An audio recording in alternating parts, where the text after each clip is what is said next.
Hello, everybody. Hopefully you can hear me okay. Let me know if you can hear my voice. All right, Stormfire, just subscribe. Thank you so much, Stormfire. Sending the javelin, or sorry, the Kraken overhead, literally the moment we go live. How cool is that? Stormfire, thank you very much. Appreciate it. Salute to you. Big giant double salute. Thank you for that. Nitron, I love that name. Sending the javelin overhead with that follow. Really appreciate it. Hope everybody is doing well. Shampasta says it's a bit low. Is that my voice is a bit low? Let me know. I'm showing good. Well, you know what? My levels do look a bit low. Let me see if I can adjust that. Check 1, check 2, check 3. How does that sound, everybody? How about now? I'm boosting it up a little bit. Shampasa said video is a lot louder. Yeah, the video is kind of loud. I'll be honest with you. So here's the thing. I'm currently using my headset mic. I've had some complaints from YouTube viewers mainly about mic quality being bad. Just so everyone knows, I am working on that. So if you're watching this video and you're like, damn, Grim's voice sounds terrible, I am working on that. I got this great new mic. This Elgato mic right here, I got it set up. It is working well, but I need to dial in a few things before I'm good to stream with it. So I just wanted to let you all know that if you had a problem with my voice, the sound of my voice and stuff, this mic does sound better. It's warmer, it's crisper, it's cleaner, all that. I'll be starting with this very, very soon. Definitely all the IAE coverage will be with that mic, and then everything moving forward. So is that I got something on my standby, everyone. What is that? Okay. It's gone. Anyways, I hope you're all well. Rooster says, yeah, sounds like you're talking in a box on YouTube. Yeah, I know. It's something weird. It's weird because YouTube, I think there's something with their compression or something that makes the audio sound even worse, Rooster. So if you don't mind putting up with it for another day or two, I promise I'm working to get it sounding better. I promise. That's something I want to do. It just took a little time, to get the mic and Expressman Gaming says actually talking quieter makes it buzz less. Okay, you know what? Actually, I'm going to try something real quick. We're just going to try something live here, okay? We're going to see if it works. It may not work. I'm just going to try to activate this mic and we'll see what it sounds like. If it doesn't work, I'm switching back. So let's see. Let's see how this does. Stand by. Check 1, check 2. How does this one sound, everybody? I probably have to turn it up. I probably have to turn it up a little bit. Check 1, check 2. Still not loud. 1 second. Yep. Hold on a minute. Yeah, I got to turn it up in the things here just a second. Okay, how about now, everybody? Let's see. Okay, hold on a minute. How about now? How does it sound now? Does it sound like anything? Is it too low? Check 1, check 2. Very low. I'm getting very low. It's weird. It's like it's picking up but not picking up. Again, I got to solve this. Hold on a minute. Check 1, check 2. Okay, we're going back to the headset mic for a moment. It's in progress. I'm working on it. I just got to get it all dialed in.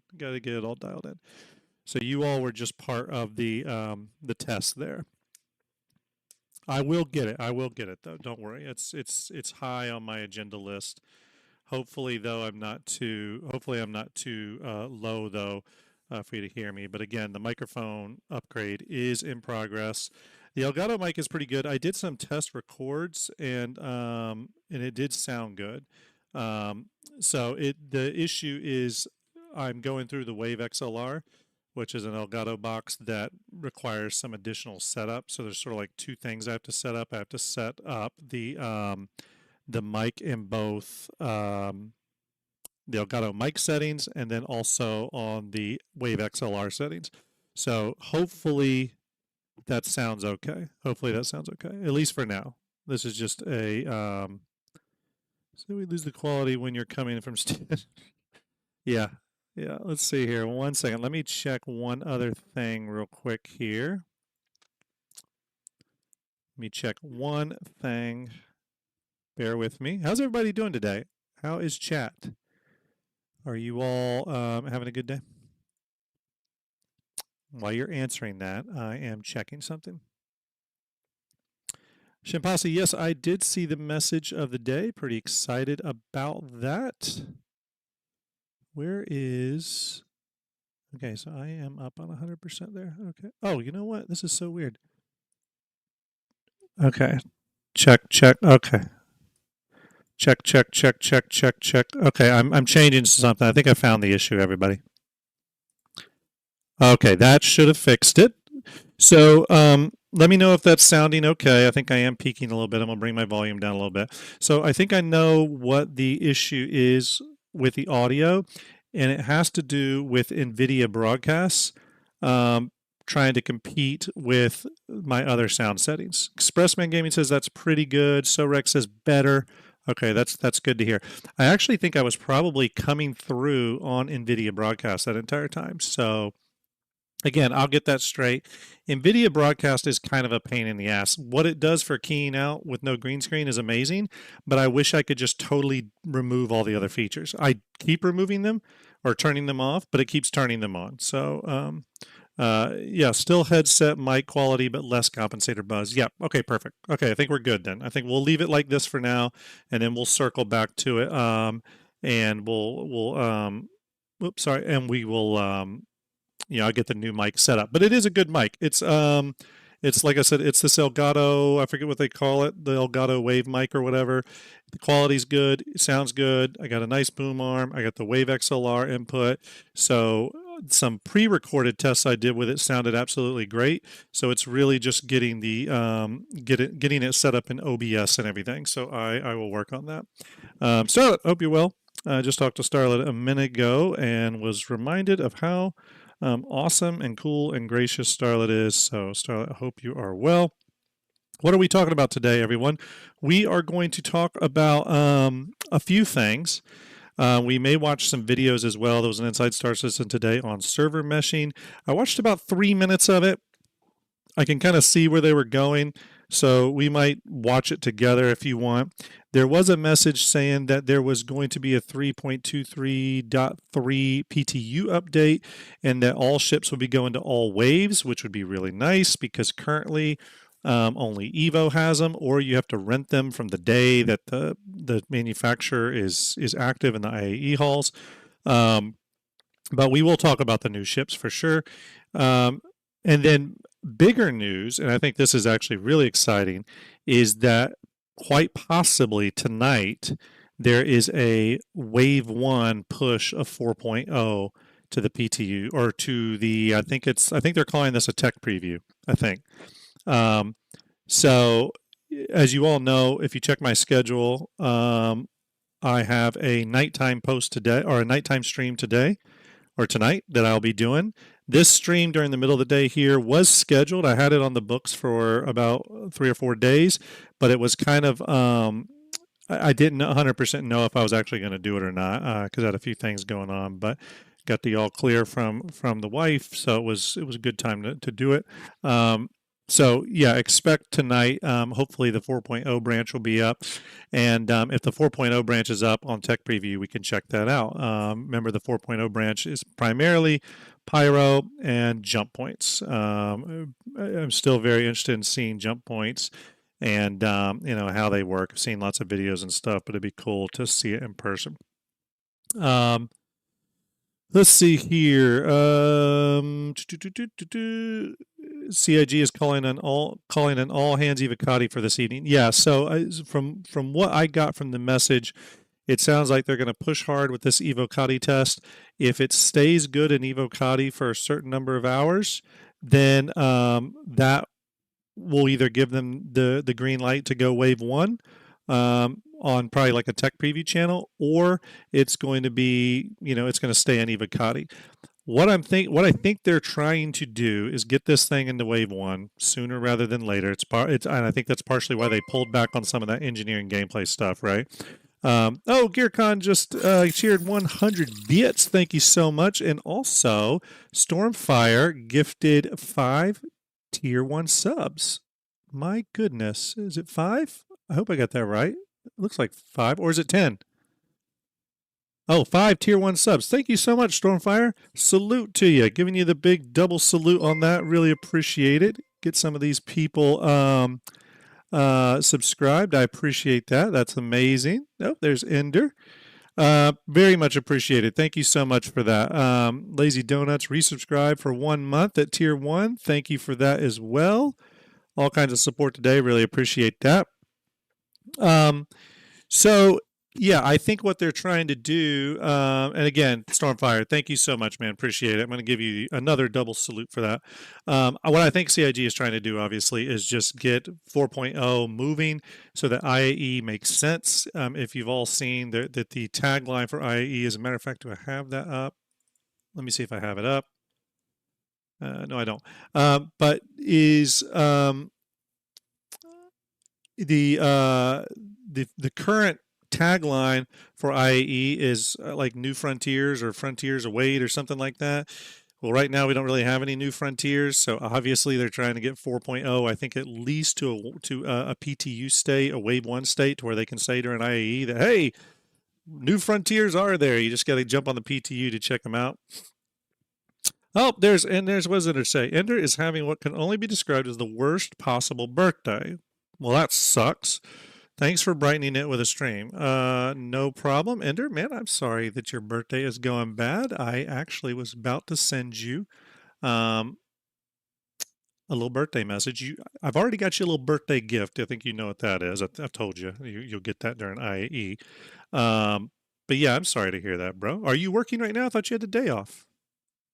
Everyone, give Ender a giant salute, STARJUMP Ender, in chat. If you haven't gone to his channel, I mean, I assume most people in here are over there, but definitely go to Ender's Twitch channel, give that channel a follow, and then right back to this channel to watch while we stream. But make sure you go give Ender some love. Let's see here. He said, Ender says, I did and do. Oh, Jesus. Well, it's, yeah. Ender's having some challenges with his job for sure, but he's making efforts and moves to get some stuff ready to do more freelance work. He did his first freelance little editing gig. The good news is there could be some more on the horizon. Stuff is definitely percolating. As you know, I've been keeping my eyes open, so things are percolating. Okay, that being said, got a nice little group here hanging out with us tonight. We got about 40 on Twitch, and we got 66 over on YouTube. Let's go ahead and get into it. So, obviously, new ships are, out on the PTU now. Again, I think those are for Evo only at the moment. Chat, let me know if they have changed that. I know they are sending them to all waves. But the new ships, of course, are the Hornet Ghost, the Hornet Tracker, the Medical Terrapin, and the Crusader Intrepid. Now, of course, it's important not to forget the Starlancer Max and the Polaris, also both flight ready in the PTU. This is definitely, actually, everyone say hello to my dog. Let's see. There she is. That's my puppy hanging out with me today, Callie. She's not much of a streamer, not much of a gamer, but she said, "Yeah, I'll hang out." But that being said, what we're aiming, or what we're seeing, is that we're seeing, I think we're seeing the most flight ready ships ever during a Star Citizen event, right? I can't remember an event in the past, and maybe chat can correct me. I can't remember an event in the past that's had this many flight ready ships. Starlancer, Polaris, the Robonator, thank you for that follow. Salute to you, appreciate it. But the Polaris, the Starlancer, the Intrepid, Hornet Ghost, Hornet Tracker, and the Metapin, the Terrapin Medical. So that's 6 flight ready ships, right? Pretty incredible. Thank you for that follow. Twitch Emma5, really appreciate that. Hope you're well. So, I mean, that's pretty exciting. That's a lot of ships going flight ready. There's still the big question mark around the Guardian, which we can switch over real quick. Let me bring up my folder here. I'm kind of ill prepared, but I know you all love me and will bear with me as I stumble through this impromptu stream today that was kind of semi-not planned. Let me go ahead and bring up something. Let me switch over and left monitor. There we go. So obviously, Emma says, your passion for your YouTube channel is evident. Your dedication speaks volume. Thank you so much, Emma. Appreciate it. The entire STARJUMP team puts a lot of effort into keeping our content moving forward. We obviously have times where we down cycle and not as much is going on. We try to do unique content here at STARJUMP, whether it's our pre-recorded shows, cinematics, projects like Fleet Viewer and Hangar Link, or things like our charity endeavors that STARJUMP Ender in chat oversees. I just said Hangar Link as well, like Hangar Link that Starlet, who's also in chat, Starlet oversees Hangar Link and has made that awesome site happen. All of us are involved in StarJumpFleetViewer.com. So again, a lot of things percolating here at STARJUMP, and I really appreciate that shout out. Thank you. Thank you for that follow, SC Jackal. Appreciate it. We got the Javelin flying overhead several times. So the other big question mark ship out there is the Guardian, the Mirai Guardian. And I know there's a lot of controversy over if this silhouette here is the Mirai. I think it is. I do agree with Execute that this is probably a variant of the Guardian. I think this is probably a racing variant. I do think he's right on that. There's a few clues here in the silhouette that make me think racing. One, this guy's not carrying a gun. Or gal, whoever it is. There's no guns on the ship that we can see sticking out. There's also these little like tertiary fins and stuff that line up with like the Fury LX. So again, makes me think racing. But what we do know is John Crew did say the Guardian would come out this year. But we will have patches past the 11 or the 3.2, 3.3 patch. That's the IAE patch, but we're going to have a patch after that, and it's very possible 4.0 still goes to live service this year. The Guardian could definitely come with that, so it could come afterwards. I don't think there's been any sign of it. Also, Misk and Mirai are on the same day, and they've already got the Star Lancer they're going to be highlighting, so they may be able to hold off on the Guardian or release that a little later just to capitalize on sales there. But yes, I think what we're seeing here is a Guardian variant. I still do think the Guardian's a medium or heavy fighter, but I do think this is a racing variant of some type. So again, that's a lot of flight ready ships, right? A lot of flight ready ships. It's a lot of stuff we got to add to Fleet Viewer at some point. I know that VMXEO may be in chat right now lurking. If he is, VM, hope you're doing well. VM is part of the StarFab team, along with Ventivar and some others, and they are currently rewriting major portions of StarFab to accommodate the 4.0 code base. The 4.0 code base has had considerable data changes that essentially broke StarFab, so it has to be redone. For those that don't know, our flight-ready ships in Fleet Viewer come from StarFab. So we need to get that updated, or the StarFab team needs to update that before we can bring those into Fleet Viewer. Now, if it looks like they're going to be delayed past IAE, because I truly don't know how long it's going to take them, and I'm not going to pressure them, then I'll make temporary versions that look okay for Fleet Viewer until the StarFab team is back up and running. But they do really incredible work. They're the last people in the world that I would ever want to be like, where's StarFab? Is it working? Is it working? So we'll just do them manually until the StarFab team feels good about their update. Let's see here. Okay, let's go ahead. And I did see someone mention the rumored Anvil Capital ship. Yes, that is a rumor. There is Anvil is the last day of the schedule. And why is that playing again? Sorry, don't know why that played again.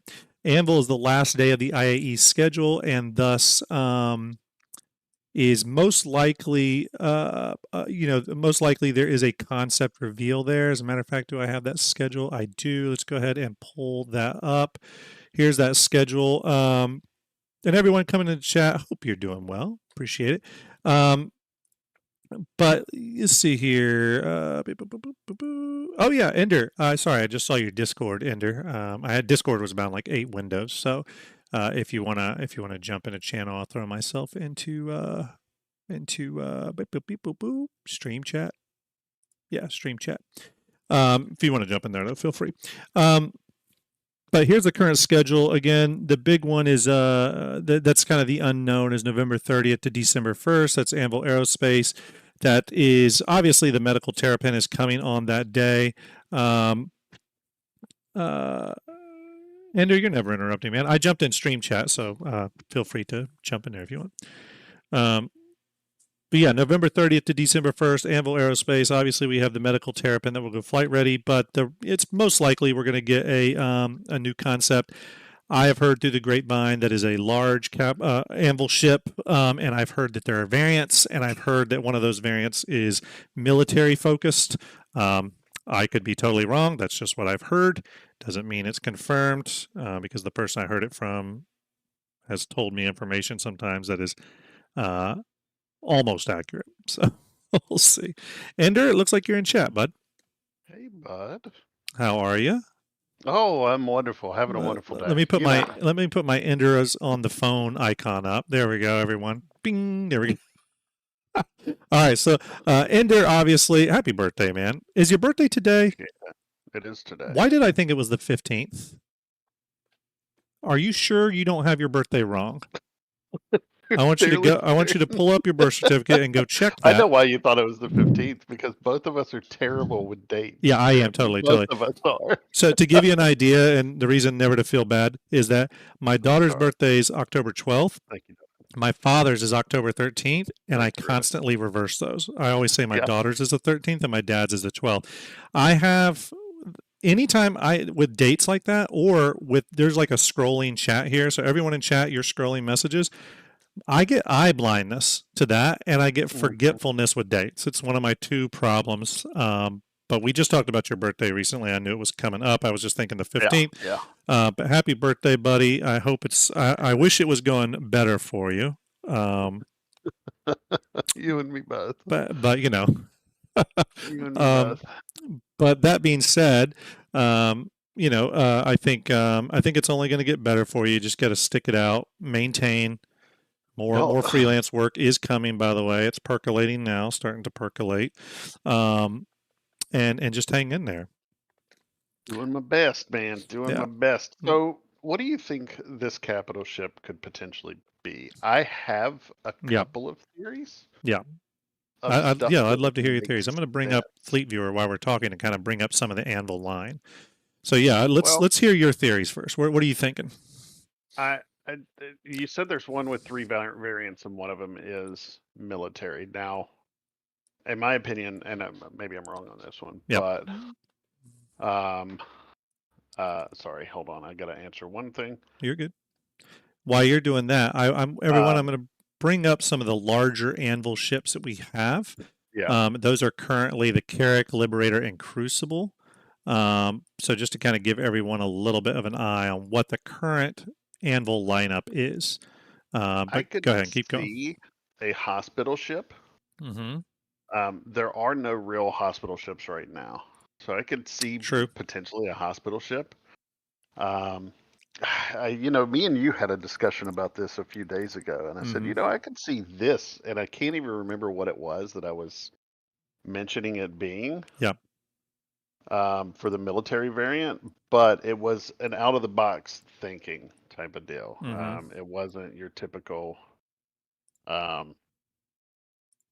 military ship. Yeah. So, but I think it's interesting that they're doing something. I'd love to see a salvage variant, whatever it could be. Yeah, it's when thinking about Anvil, I think everyone does immediately go to military. And obviously there's reason for that. Most of their ships are military focused. However, one thing I would say is that while a lot of their ships are military focused, they do have ships that play outside of that. Obviously what is it? Bear with me, the Crucible. The Crucible isn't technically a military ship. I think they do use it for military purposes. But in repair, I can't remember the lore on that, but it's not a military ship. But a lot of their ships are military focused. Even the Carrack, which is kind of a civilian ship now, they're decommissioned military vessels. But looking here on Fleet Viewer, a couple things come to mind. One, I think we have to ask that question, is it a capital or is it a large ship? I personally think it's a large ship. The reason is if you propose a capital, then based off everything CIG has told us over the last probably 18 months now, since not last CitizenCon, but the CitizenCon before that, is that they want to do ships that are stepping stones to the capitals, right? So the entire reason they're making the Ironclad is because they need a way to get to the Kraken, right? They even just said that openly recently. Okay, they did the Polaris. Even though they're kind of going reverse on the Polaris or with the RSI family, doing the Polaris is going to open up the Perseus, probably eventually open up, other RSI ships. So they want those stepping stones. We know that. If they come out with an Anvil capital, I personally feel like that's like they need an in-between, right? Because the Liberator, it's a large ship, but it's still concept, so they've got no assets from it. The Crucible, they have no assets from. They do have assets from the Carrack, but remember, the Carrack's kind of older at this point, and I think CIG will want to update from those assets, to be quite honest with you, especially when the Carrack gets its gold pass. So I think what we're going to get is a large Anvil ship that will serve as the stepping stone to bigger class 5 capital ships from Anvil. So I think it's going to be large. I am personally hoping that one of the variants is a minesweeper mine layer. When looking at what we're when looking at what we're missing, we're really missing a competitor to the Nautilus. And the reason I think a mine layer would be very fitting is for two reasons. One, Anvil's big competitor is Aegis, right? So Aegis is sort of being slowly put out to pasture by the UEE, especially after the Messer era, and all the bad stuff tied to that. And they've been giving Anvil all these contracts. Anvil's been making all these military ships, so it makes sense that Anvil would have a competitor to the Minesweeper mine layer ship that is the Nautilus. By the way, I love the Nautilus. I think it's one of the coolest looking ships in the game. However, another point of reason why it could be a mine layer is that the Nautilus is very old. Hey, Via Nocturne, hope you're well. Is the Nautilus is pretty old in lore. I want to say the Nautilus is like 400 years old in lore, so it's old. It would make sense that Anvil wants to come out with a new mine layer to replace that old aging mine layer that Aegis has had in the UEE since forever. So I think it could be that. It'll definitely be concept, which makes sense because mine lane is not in the game yet. If there would be another variant beyond mine layer, maybe it would be something like some sort of large E-war ship. Although part of me thinks if they're going to do like a mine layer, then the other variant would be a general purpose variant. Because the other thing is that Anvil doesn't really have a large general purpose ship. They don't even really have a medium general purpose ship at all.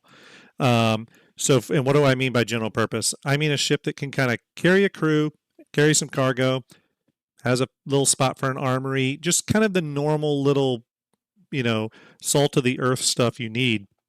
The Carrack, remember, is actually a little bit more of a complex niche ship in that it's exploration focus. It has drones, cartography, these drop pod sort of cargo bay things. So the Carrack is not really that general purpose ship. So they're missing that, and I think they could use one in both the large and medium categories. So that's what I'm thinking. Now the other thing, let's say there's a different variant that they could have in mind. If you look here at Fleet Viewer, what do you notice about all the other Anvil ships? So they have their large ones, right? Carrack, Liberator, Crucible. Beyond that, all their ships are roughly the same size. So I'll even pull, right?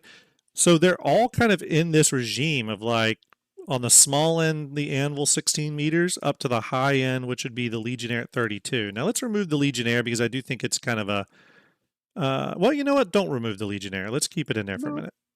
It tracks in that size. Yeah. I'd say it tracks in that size. Yeah, so essentially what we're looking at here is small and medium. This is small to medium landing pads. What we're missing is a way for Anvil to properly deploy these. So there is the Liberator, and they can use the Liberator for this, for sure. But There's also that Super Liberator that you built. there is the Super Liberator, of course. We can't forget that. Obviously, CIG will copy that and use it for their own purposes. I'll go ahead and bring up the Super Liberator here. I can't even say it properly. It's so amazing. I can't even properly say it. But there's a They made the Super Liberator for the Super. You know what's going to happen? I've got this up on my screen, so anyone who runs by my stream is immediately going to go, "Is that a new ship?" and start watching, even though this is not a ship. Horrible Tomato says this is the Liberator. I like that. But where we're going with that is that Anvil really has no way to carry their ships. The Liberator is primarily used for, and I just recently went back and read it. It is used to ferry ships. That is true. But it's also built around the idea of landing surface side, deploying ships. I would love to see an Anvil ship that is focused around deploying Hornets. Let's be honest. Probably the most sold Anvil ship out there is probably the Hornet series, right? Both Mark 1s, Mark 2s, whatever. The Anvil series is Anvil's like, the Hornet series is Anvil's like bread and butter, right? So why not have a ship catered around deploying the Hornet series? And it doesn't need to be a full carrier like the Kraken. It could literally be like half a carrier, but a carrier type ship meant to ferry and repair and refuel, rearm Hornets. I think that would be really cool. And it would also sell like hotcakes, by the way. Starlet says, can't wait for the Super Duper Liberator. Damn it, Starlet, you just gave me another idea. I will tell everyone this, as you all know, that every April, May, June, somewhere around there, Ender does his St. Jude Play Live, on his channel, and we kind of cross promote on all the main channels, and we're going to go bigger next year. I think we're going to go a lot bigger. We're going to try to dominate the airwaves, I think. But the hope is we have a cool idea. We're not going to reveal it, but we have a cool idea related to Fleet Viewer custom ships to go along with St. Jude. More information on that soon, but I'm kind of excited about it. Yeah. So again, I think that Anvil is certainly lacking in a few areas when it comes to ships. I 100% think the Crucible will get a massive rework on the scale of the Pioneer. So if you're really in love with the Crucible and how it works now, I think you're in for some disappointment. There's several things about the Crucible that no longer fit with CIG's ship design ethos. So I see that changing majorly. The Liberator is interesting.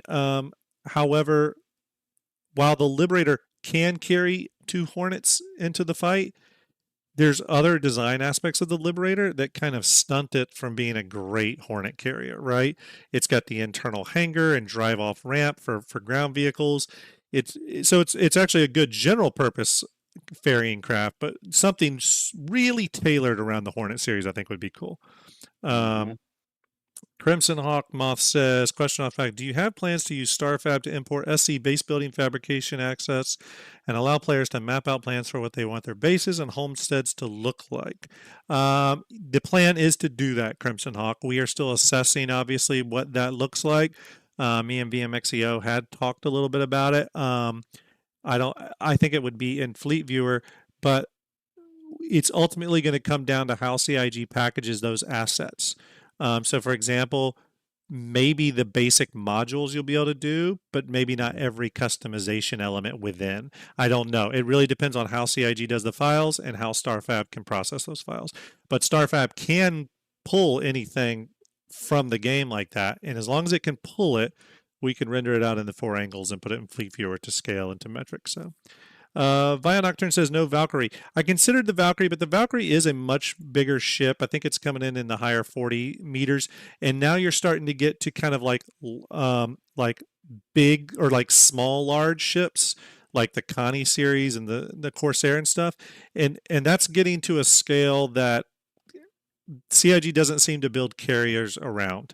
For example, you can get like the Corsair on the deck of the Kraken or a Caterpillar, but it's not really intended to be there. You can land it on the deck, but it's the Kraken is primarily built around carrying 2 medium ships, and the Kraken is the biggest player ownable carrier in the game, right?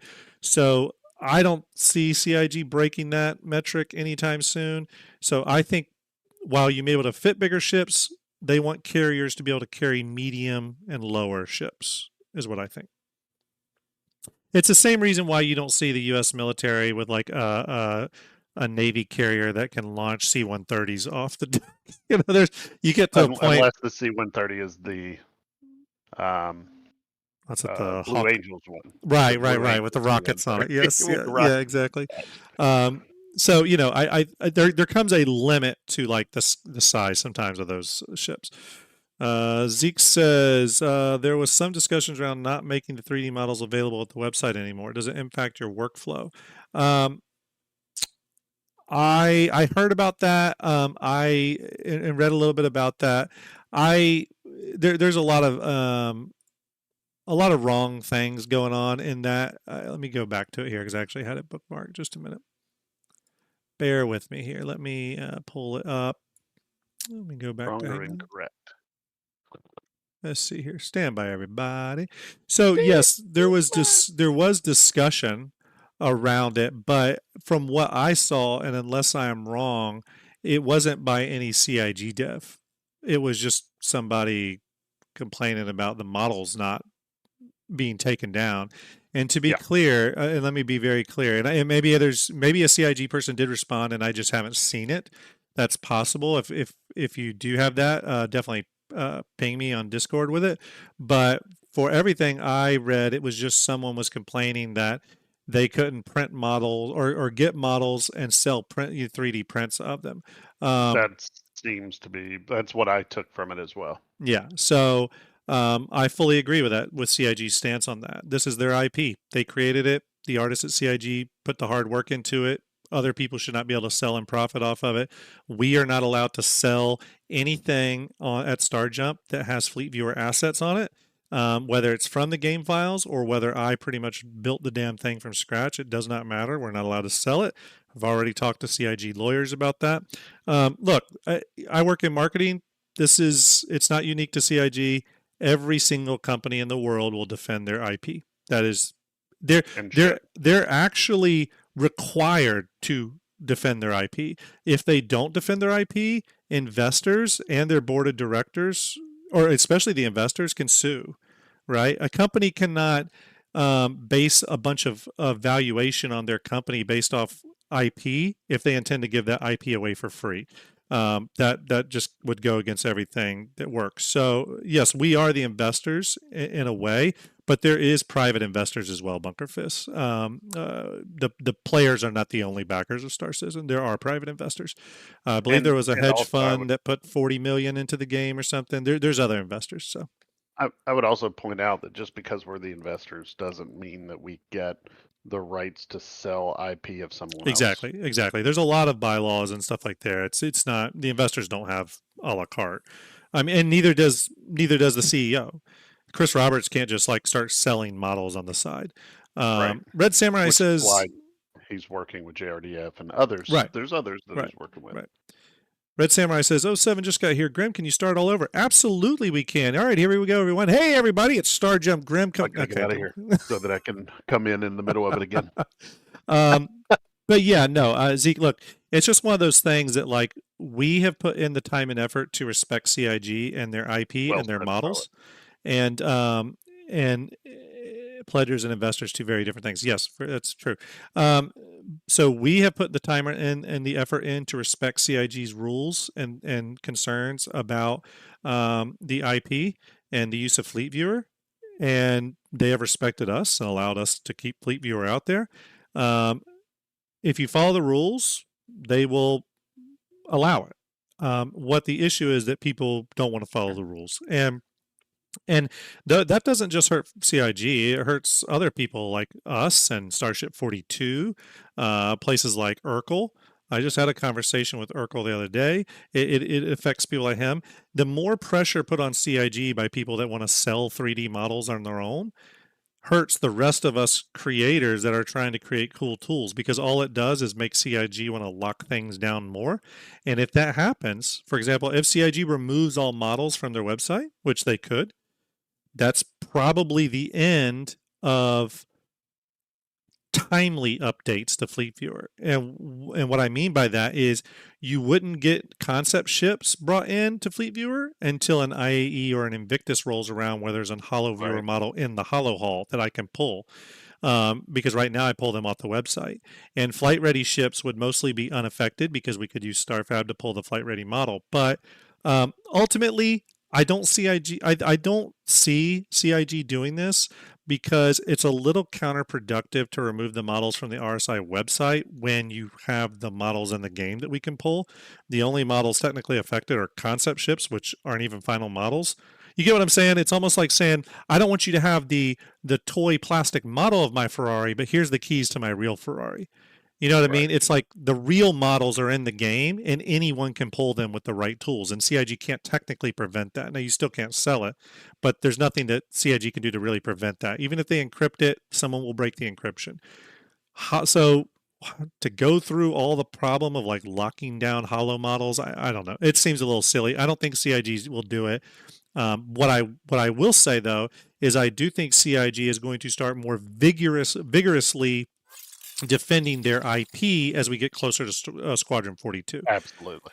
Caveman Crafting, thank you for that follow. Appreciate it. Salute. And they're well within their right. You couldn't start 3D printing Call of Duty Warzone character models and selling them, right? Right. You couldn't 3D print your own models. Yeah, you couldn't 3D print your own Master Chief figures and start selling them on eBay or wherever you want to sell them. You know, every single company will defend that IP. And I know there's some this is one other thing I want to address. I know there's some problems people have with JRDF and their costs, right? Because some of their models are rather expensive, right? Couple $100. One thing I want to say is to be totally open and transparent. VMXEO is obviously part of the STARJUMP team.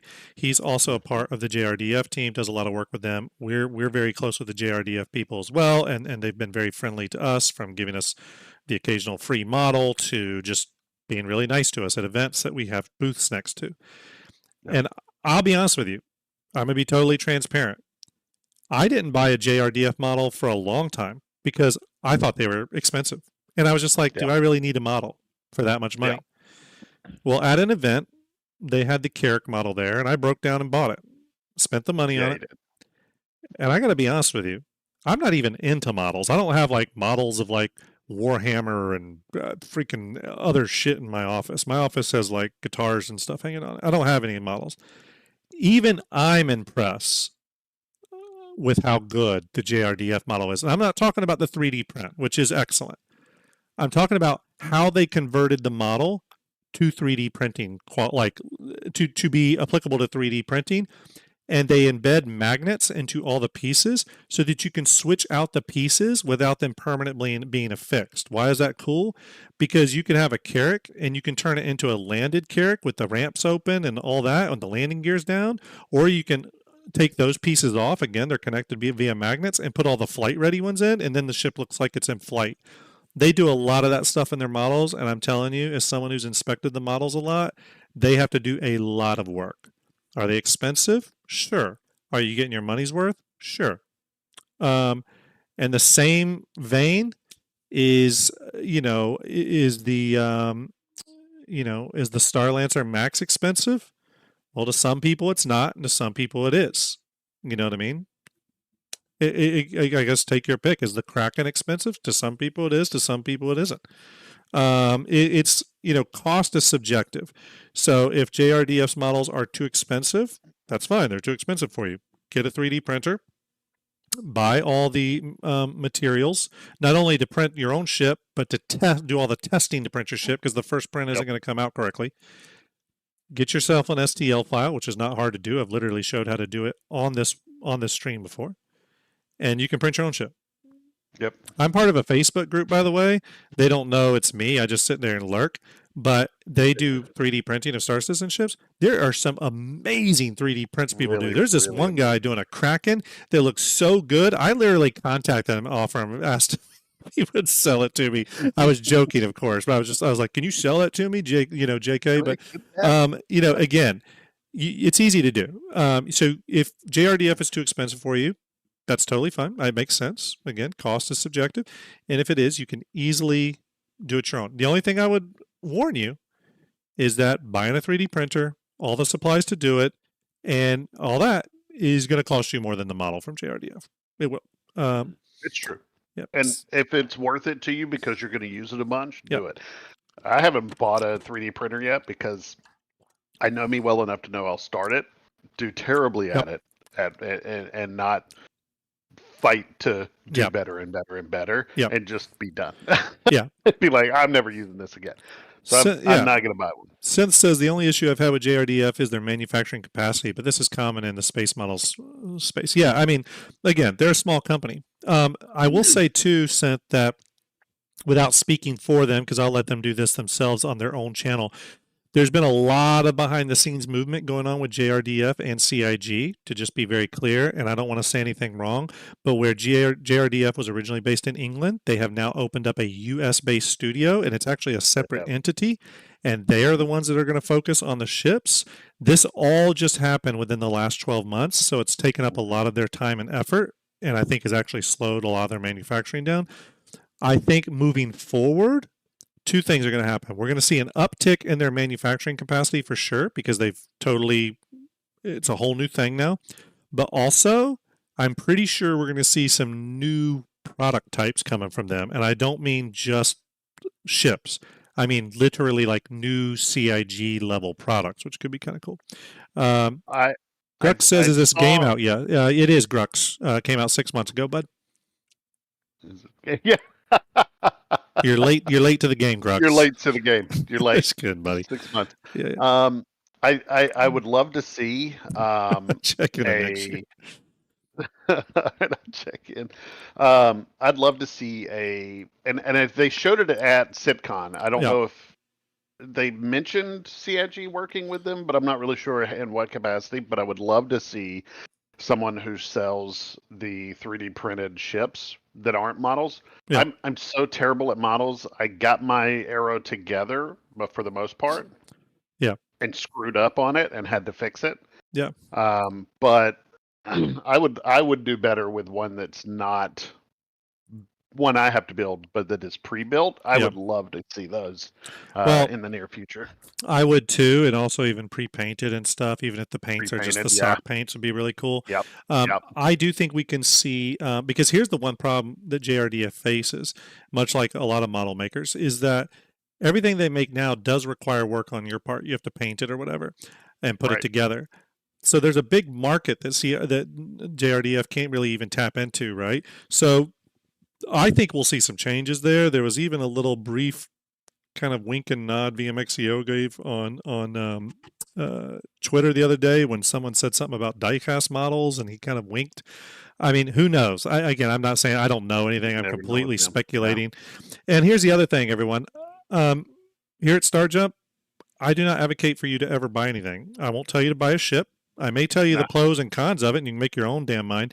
But I'm never going to tell you to buy a ship. I'm also not going to tell you not to buy a ship. I'm not going to be one of those people that says, well, you can buy it in game.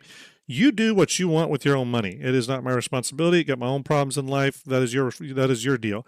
However, just like with JRDF, I'm not going to tell you to buy one, and I'm not going to tell you to not buy one. They are what they are. They cost what they cost. So let's see here.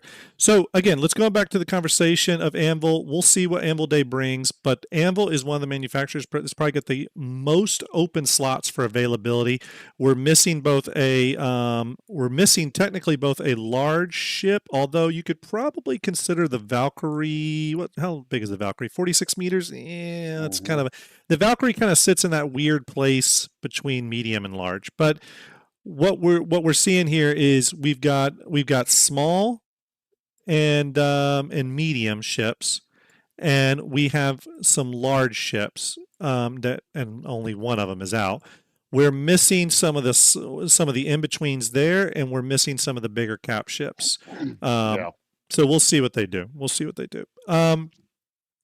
go ahead and bring up, I don't think the PTU has been updated, right? Chat, has the PTU been updated with wave or all waves on the new ships yet? Does anyone know? I don't think it has, but supposed to soon. No. Okay. Shipasta says no. Okay. Supposedly, everybody, the PTU is going to be updated with all ships going to all waves. I'm going to be honest with you. A lot of people think I white knight for CIG. Here, I'm about to go black knight. The way they rolled out the new ships to Evo, but in the PTU build, made no sense to me. Just like the whole Evo streaming, being able to stream the 4.0 tests, again, makes no sense to me. I don't like it. If you're okay with Evo streaming something, then give it access over to everyone on a tech preview, because again, all you're really doing by allowing that is allowing content creators to get views over other content creators because they're Evo. I don't think the Evo group should be able to be exploited in that way. And yes, I'll use that terminology. So personally, I think CIG should fix that and not do it that way. If they want Evo to be locked down, they should lock it down. Period. When you allow some Evo things to happen and some Evo things not to happen and some of it to be streamed and some not to be streamed, what you're doing is you're confusing what the terms of the Evo agreement are. And as someone who's dealt with a lot of NDAs in my time, I deal with an NDA every single week, by the way, in my job. Yep. If you muddy the waters with NDAs, that's a bad thing. It's always a bad thing. So if you have an Evo build that is locked down, that is under NDA, if someone streams that, in my opinion, CIG can't really be mad because they've muddied the waters with what is allowed and what's not allowed. Exactly. So I look at that as CIG's fault. Again, criticism where it's due. So let's go ahead and bring up. Because again, one thing I wanted to talk about, and Ender, I'd love to get your opinion on this. I'm going to go ahead and bring up a few images here. The first one, I already know what it is. The first one I'm going to bring up here, though, is this thing, the medical Terrapin, sometimes known as the Metapin. I'll be honest with you. I'm not a big fan of the Terrapin, and I've looked at the medical Terrapin, and I'm not a big fan of it either. It just doesn't make sense to me. I know everybody's super excited about it as far as the Terrapin lovers, and don't get me wrong, sure, I don't have a problem with the Terrapin. Yeah. I wouldn't say it's my favorite ship, but I also wouldn't say it's like not. Well, it's just a ship. It's not one that I'm interested in. Here's the thing. The exterior is cool. I like the exterior. It's a cool little like drop ship. It looks like something that would be in the Aliens movie. My issues with the Terrapin and the medical Terrapin are its internals. The main Terrapin is just terrible. Its internals are terrible in terms of its layout, and it can easily be fixed. Maybe they will, but I doubt it. The medical Terrapin, its interior is better, but here's its interior. Its interior is better, but I still think there's a lot of wasted space. The good thing is that they did give it a tier 2 medical bed, which is something I've been saying for a couple weeks now. They needed to do.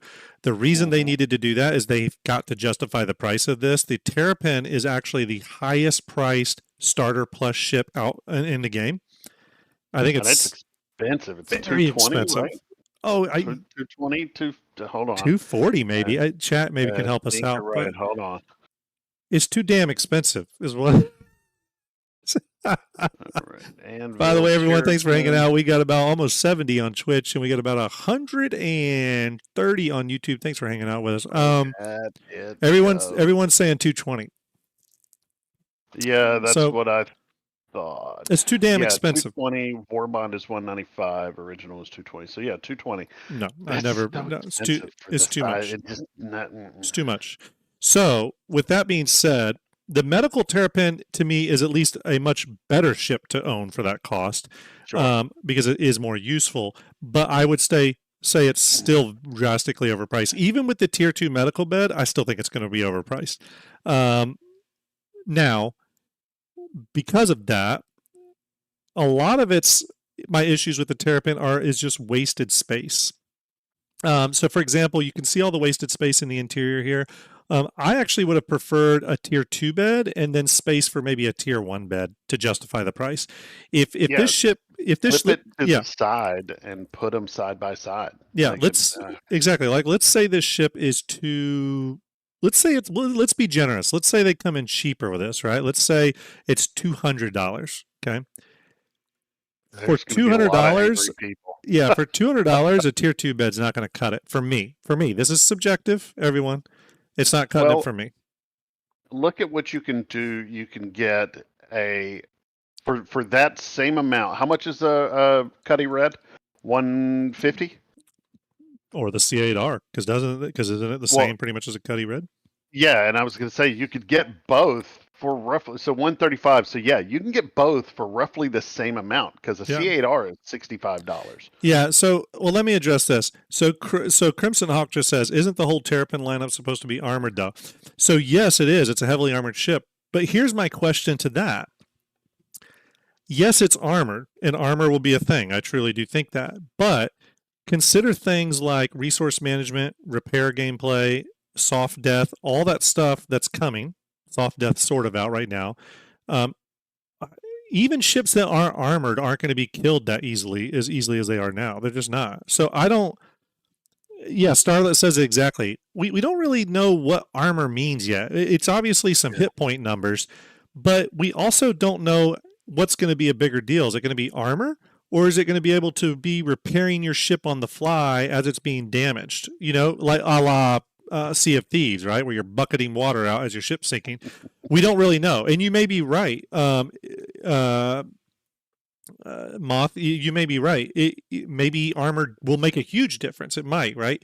We just don't know. So I just don't know if a heavily armored medical ship justifies the increase in price. I don't know. It may. Let me also post this little what I consider to be a little bit of a wrench in that. Yeah. What's it matter if it's armored? You're not dropping in to get anything. It doesn't matter anymore because of the way they've made changes to medical.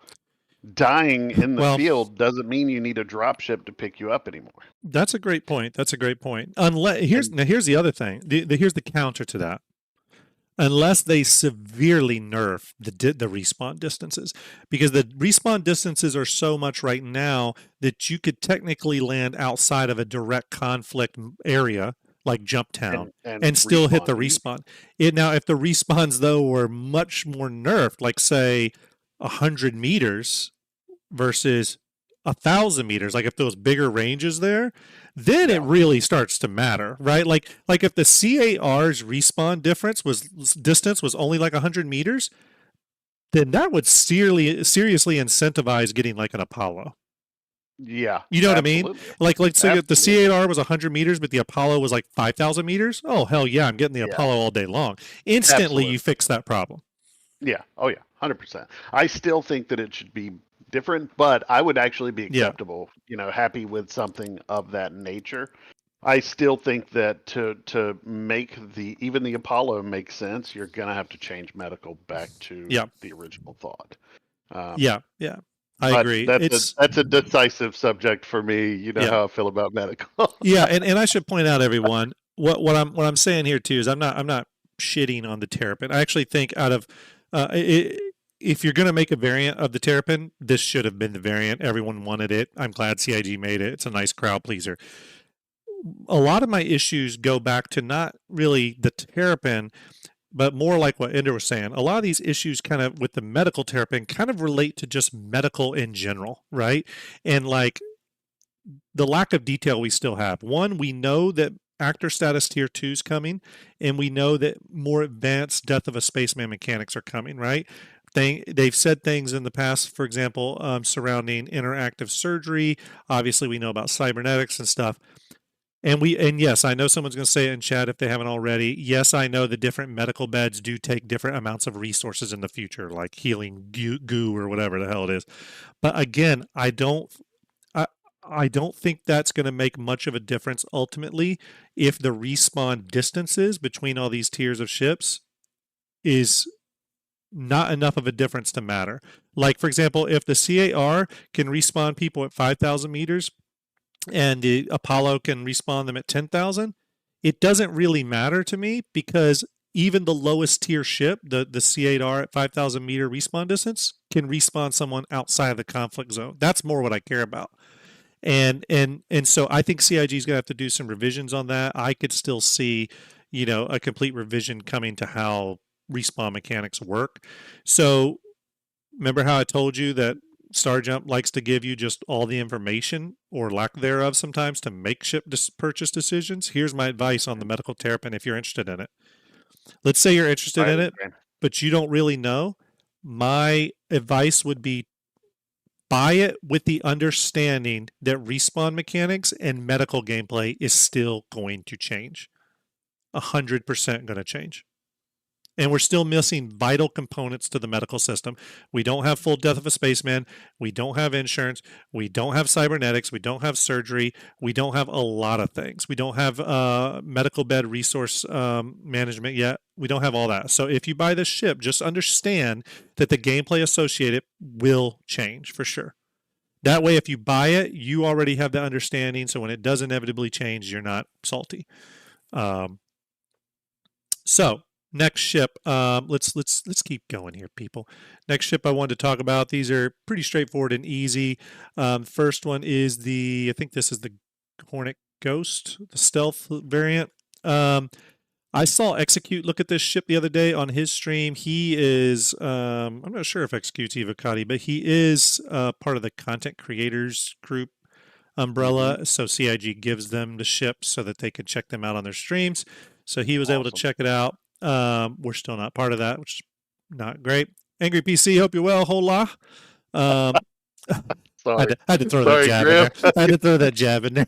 It's so not great. So if anyone from CIG is watching, why is STARJUMP not part of the content creators group? I mean, come on. You hate us. Why? Anyway, why? I'm Put us in it so we can preview your ships. Anyway, the Hornet Ghost, Execute walked around it. Besides the little like stealth part on top and the vintage, exterior wise, it's not much different than an F7A Mark II.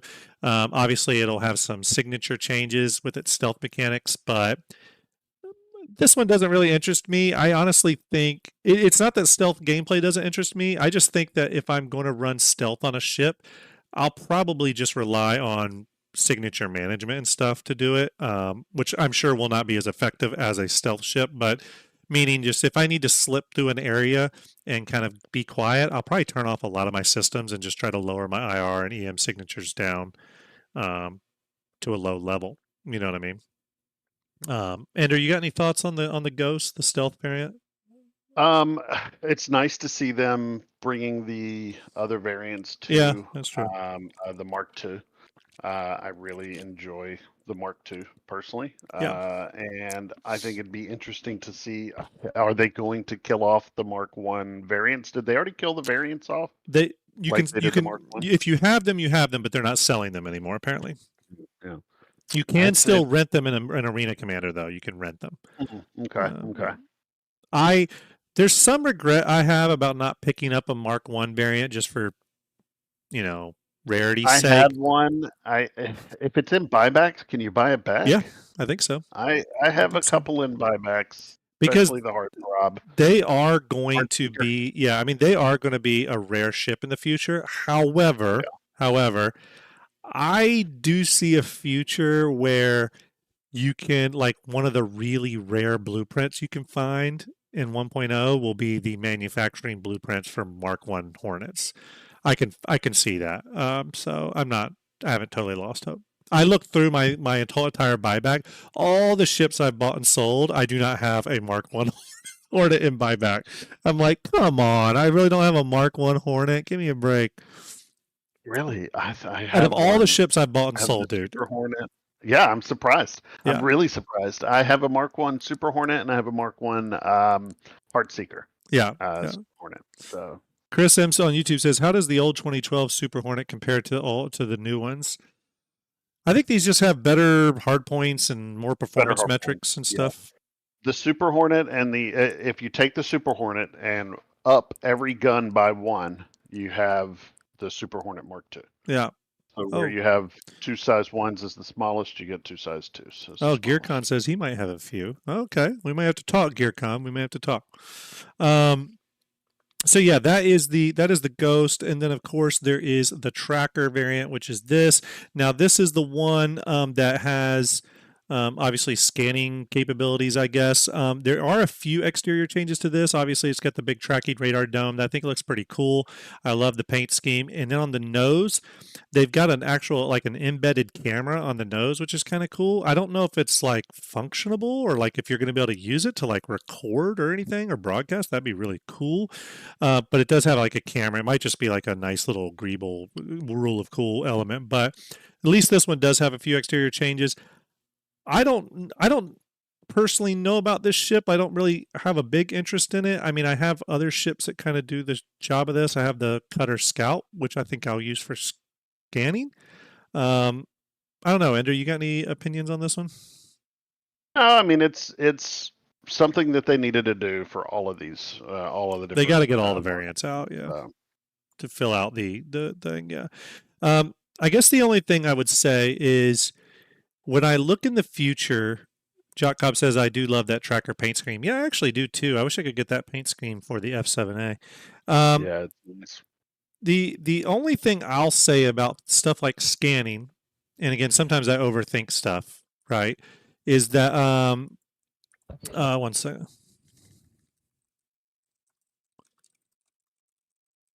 Is that I look at a future scenario where, let's say I'm flying through Pyro, okay, and I'm doing some scanning. I want to get some info before I come bringing through a bigger, more valuable ship, right? So I go out and scan. I'm doing some scanning to see what's around. Do I look more threatening flying a Hornet tracker, or do I look more threatening flying a Cutter Scout? Part of me, and again, I'm probably reading too much into it, but part of me goes, well, I feel like in a Cutter Scout, I don't look threatening to anyone. I'm in essentially the VW bug bus of scanning vehicles, and it's almost like you can fly a little bit under the radar just because you're flying the weak, ugly duckling ship, and maybe you can kind of be camouflaged by that weakness, versus a Hornet where there's almost a little bit of an insinuation there. I don't know, but again, we'll have to see how the tracker's gameplay factors into future stuff. One thing we did hear about. Rich Trier said this on stage in regards to 1.0. Is he said that stuff like being able to be around a hollow globe in like a capital ship or something, be around a hollow globe, you actually are going to be able to like plan and move around it and like do fleet command like type stuff. And I could see at that point where, if you don't have a tracking or scanning ship flying with your ship group, maybe the information on that hollow globe is detailed but missing some elements. But if you can put a ship out there in your fleet that is active scanning and flying around with you, maybe you get more information fed to those globes. That could be really cool. I also could be very drunk on hopium right now. So that is the Hornet series. Those are out. Again, we'll check them out when we can get access. But now let's go to the big blocky elephant in the room. Let's go to the Crusader Intrepid, the new Starter Plus ship from Crusader Industries. It's a very interesting ship. It's one of the ships I think has had, in my opinion, one of the most like divisive kind of reactions from the community. I've seen people that go, I like it because it looks cool. I've seen people that say, I like it because it's uglier than hell. I've seen people saying, I hate this ship more than any other ship in the verse. I've heard people say that it's the ugliest ship in Star Citizen. I definitely don't think that. There's definitely a couple other ships I would say are uglier than this one. It's an odd looking ship, is what I would say. It's odd, but I don't think it's that out of line for Crusader. For example, Starlet says, I like it. Do I have poor taste in ships? No, I don't. I actually like it a lot too. I actually like it because it's so odd looking. I tend to like the odd looking ship. So for example, some people might look at the Ironclad and say it's literally a flying rectangle, but I kind of love that about it. I love that it's a giant flying rectangle. You know what I mean? there's a lot of people that don't like the Polaris. They say it looks like a Dorito, and they don't like it. Some people love the Polaris shape, so it's all subjective. I really like this. It is a boxier design than I thought it was going to be. Everyone, let me show you, everyone. This is the so those of you that don't know, I have known what the Intrepid looks like for quite some time. I've probably known what the Intrepid looks like for, I don't know, maybe 6 or 8 months. I don't know that. And there's people that have known what the Intrepid looks like for even longer than that. I think the first confirmed sighting of its shape was like almost a year ago, through like the sub channels of Star Citizen, where some of the developers talked to a few of us about ships. There was some people that already knew its look. This is the original image that I had floating around. I can show it now since everyone's seen it. This is what I had to go on. I saw a slightly more detailed version of this, though. This is just a rough kind of sketch of it, but you can see that the sketch is mostly right. However, from this angle, the lines on it were a little bit more sleeker. Obviously, now that we're seeing the new one, it's a little boxier, but I still dig it. Ender, what do you? I know you're a big Crusader fan, so what opinions do you have on this ship? It's weird to me. The design language doesn't fit what Crusader had, while also fitting what Crusader has. It's ugly, but I like it. I know that's weird, but it's the truth. I like this ship. I like the look of it. I actually like that they leaned. I do like that they went, you know what, it's asymmetrical, but not only is it asymmetrical, we're going to lean really far into the asymmetricalness of it. You know what I mean?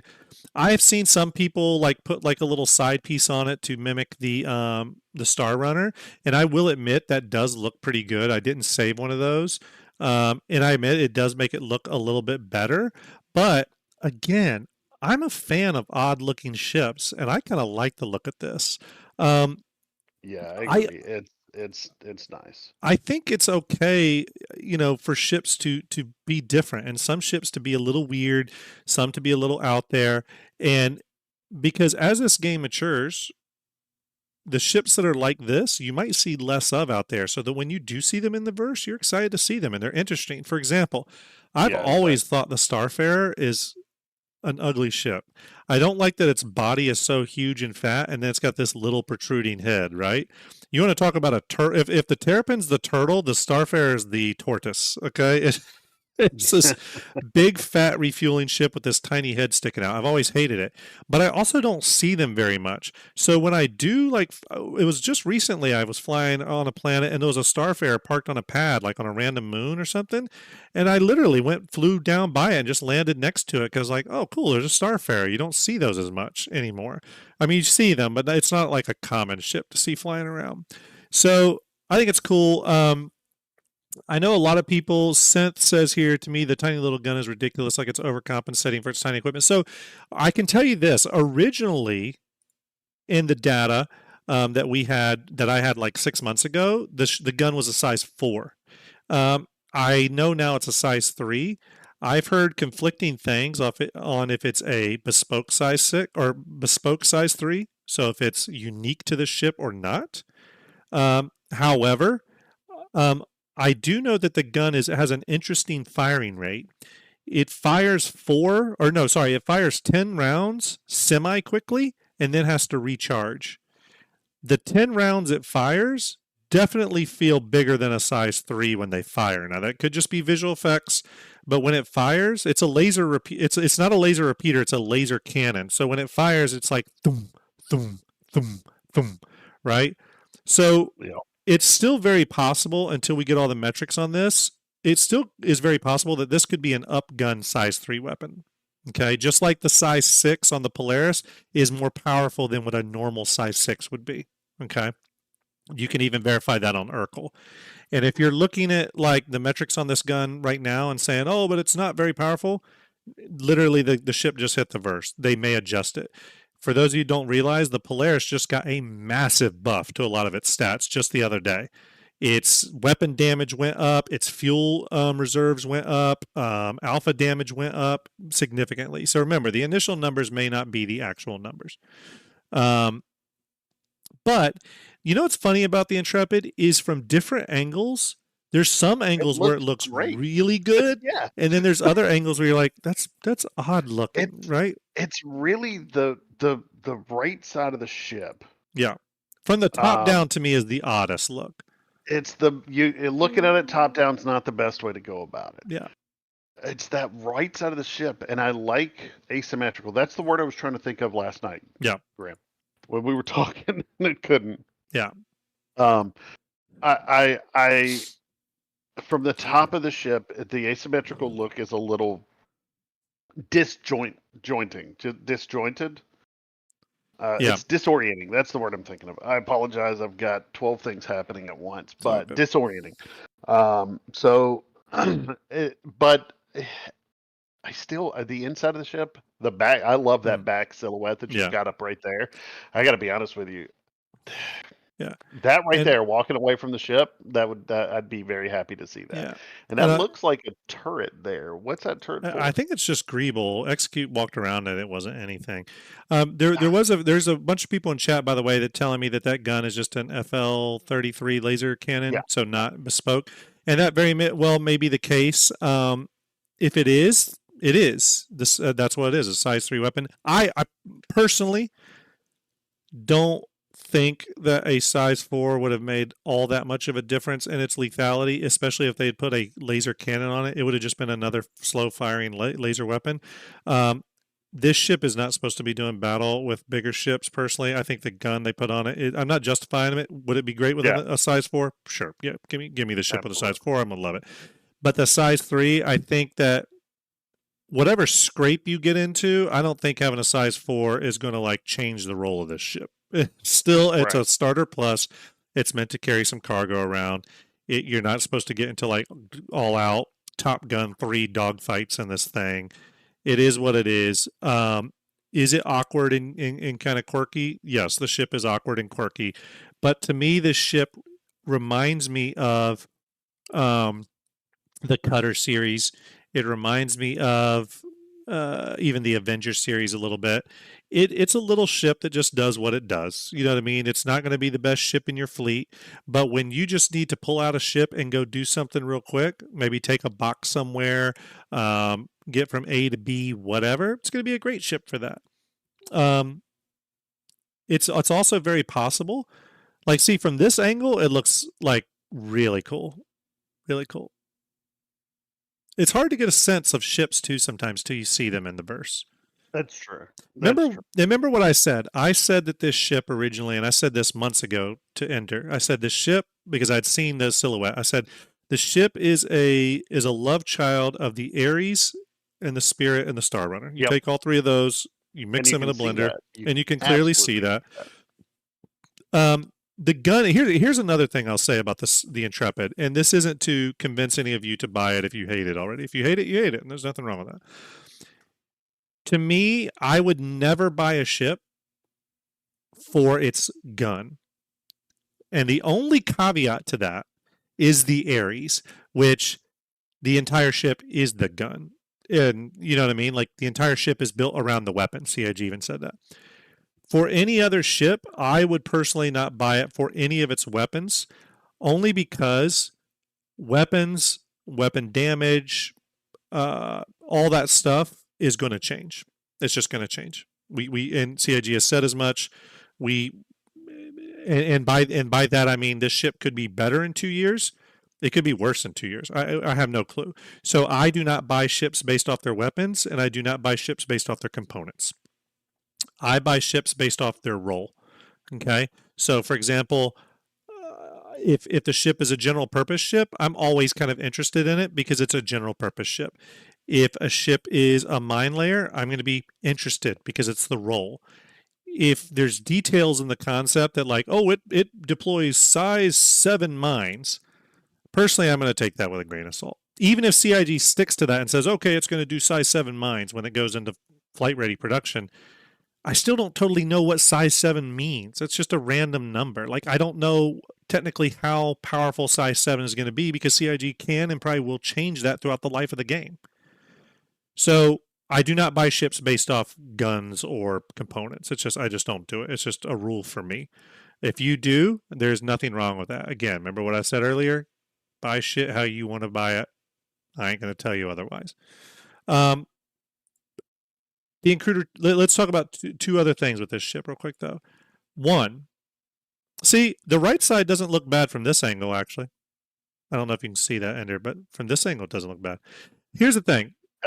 This ship is going to sell like hotcakes, despite what people say. I agree, and you're right. It's a divisive ship. Either people hate it or love it. But honestly, like this angle, I like this. I like this angle. I think it was you. I think you said execute had the idea, and you may have said this a minute ago. I do apologize. I'm working while I'm doing this. All good. Mentioned that execute thinks that this could have a variant that is a bounty hunter variant. Yeah. I think that's what I'd end up buying if I got this. A little tiny bounty hunter to kind of be the sub Zeus bounty hunter that I currently have. And it's a lot of the way it does have one unique thing. So it's got 2 cargo lifts, and what it in effect has is both internal and external accessible cargo. So you lower these lifts down, and this is unique for a ship this size. You lower these lifts down so you can load cargo from the exterior, and I think they're like, chat, correct me if I'm wrong, they're like 4 SCU or something like that. And then the lifts lift up into the ship, and then you can also access those compartments from inside the ship. It looks like they're the perfect size for the bounty hunting cryostasis things. So Mike Lansing on Twitch says 4 SCU times 2. So that is essentially the same size as the cryostasis pods for bounty hunting. I agree with Execute. I think this is going to have a bounty hunting variant next year. It makes sense. Yeah, I definitely think that. It's going to have variants for sure, because CIG is, I can't remember if they straight up said this or if they just heavily inferred it, but they've really heavily inferred that all starters are going to have variants. Because remember, when this game goes 1.0 and average players are coming in, and when I say average players, meaning players that aren't buying Perseuses, when the average player comes in, CIG is going to sell way more starter ships than they sell anything else. Remember, they've publicly stated that the Cutter is the most sold ship in Star Citizen. So for those people out there that are always like, oh my God, they're selling a $1,200 Idris. Remember, those are hull limited. I promise you, they do not make near the money they make on the Idris versus they do starter ships. I guarantee you. Where they clean up is starter ships, paint liveries, stuff like that. I promise you, just from a cost standpoint, that's where they clean up. They clean up on impulse buys, armor, all that kind of stuff. That's where they're making their money. The Intrepid. I think this was an onboarding ship for a newer group of the ship team members. And no, that does not mean it's okay to blame them if you don't like the design. Because this was ultimately overseen by Ben Curtis, John Crew, all the normal ship team people. It's unique. It's different. It may not appeal to you. But remember, it may appeal to somebody, right? And if they like it, that's okay. You don't have to like it. A lot of people like the Terrapin. I think the Terrapin is kind of a funky looking ship. I still think the ugliest ship in the verse is the Herald. God, I agree. But when I say that, I'm not saying that a beautiful ship in its own right. But that's my thing. The crazy thing about it. And that's exactly it. Just because I think the Herald is ugly doesn't mean I don't think it's still a cool and valid ship. Some people love it for its looks. Some people like it just because it's a tiny cockpit attached to a giant engine. And it does kind of look like a drag racer, so that makes sense. Some people think the cutlasses are ugly. You know what I mean? There's always a ship out there that someone thinks is ugly. There's nothing wrong with that. It doesn't invalidate that ship. If you're out there, though, and you like it, don't let other people's opinions prevent you from buying it. If you really want it and you want to spend your money on it, you're an adult, buy it. Or don't buy it. It's up to you. There's still ships that I fly around from time to time that I love that other people, I'm sure, think are kind of ugly. For example, let me give you another good example of subjective looks. I think one of the most divisive ships out there is the Anvil Carrack. It's original concept imagery, which I'm going to pull up here for those that haven't seen it in a while. There's a lot of people out there that want the character to look like its original concept image. Okay. And I get it. I do get it. But there's a reason why CIG had to change it. Let me pull that up. Bear with me, folks. Here it is. Send you a picture of a couple of ships that I see people fly that I think are just the ugliest ship in the world. That looks too small to be the carrot. Yeah. And it was too small. CIG said you can't get everything that the ship said it was going to have in the concept into the ship. A lot of people like this design. They still like it. They still talk about it to this day. I actually don't like it. I personally do not like it. Now, a lot of people's argument for the old design. Now, I do like all the antennas sticking off of it, I will be honest. But a lot of people say the new one's too fat, that it just got fat and chunky. I totally agree with you. It definitely got fat. It put on some weight. But I also really like it. I like the Anvil character because I think it looks just hulking and armored.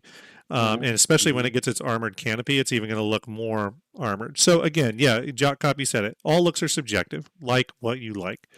So, Grim, I'm real quick. I'm sending you a picture of it's 5 ships that I see a lot of people. You're right, Starlight. It could be used for a different ship. Yeah, sent it to me. But I think it's just super ugly, but everybody else thinks are great. And I think it's a good depiction of, the differences. And I think that this means we'll see a lot of people flying this ship, even though people find it ugly. Yeah. Stand by. I'm sending that to you in Discord now. All right. I'm standing by to get it. And while you're bringing it up, someone else in chat was saying, yes, Gib antennas. One thing I will say, kudos to CIG because they actually gave the Polaris more antennas than its concept originally had, which I really love. So I love antennas and little greeble parts and pieces sticking off. So I'm glad CIG did that. The ugly, terrible ships. Okay, this is Ender's idea of terrible ships right here. Why is this so big? Oh, there we go. This is Ender's idea of terrible ships, the Connie series.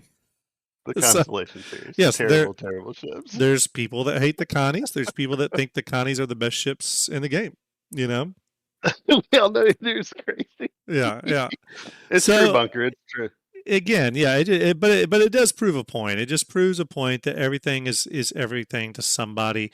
And everything and nothing, and it's nothing to everybody else. So again, I'm looking forward to flying the Intrepid. I do think I saw Execute fly it, and he said it was pretty fast and nimble, which is what I would want it to be. Starlet says 85X best ship in the game. Hey, rock on. I actually think it is pretty cool. I love the 85X. I do enjoy that ship. Enjoy that ship. One thing I also wanted to pull up, since we're talking about ships, let me grab it. Is some great images that people have posted of the Polaris, because we can't forget the Polaris, even though it came out a couple weeks ago. This new image, which I think is one of the best images of a ship I've seen. I can't credit the person on Twitter who posted this, but if anyone knows the name of the person who made this image, kudos to them, because this is an amazing image. Gorgeous. The Polaris has received a number of art passes in the last 2 days as they pushed out new PTU builds. They've been lighting passes and just general art passes. Nothing huge yet. I was really hoping to get some decal work done on some of the interior rooms. Nothing like that yet. But one of the things they did, if it's been a few days since you've checked out a Polaris, one of the things they did is they kind of cleaned up the UI layout on the dashboard of like the pilot seat and the other cockpit seats. Whatever they did, I can't pinpoint what it is, but it's a lot more readable now. So they made that really nice. They also did some small things, like they put a chessboard in the habitation room, and you can move it around too, so you can actually play chess in there. And they've done some other little labeling things here and there that are nice. I do still want them to go back and do a proper decal pass on the inside. And what I mean by that is that, let me go over here, morphologists who, I am in contact with from time to time, have helped him out with some assets here and there.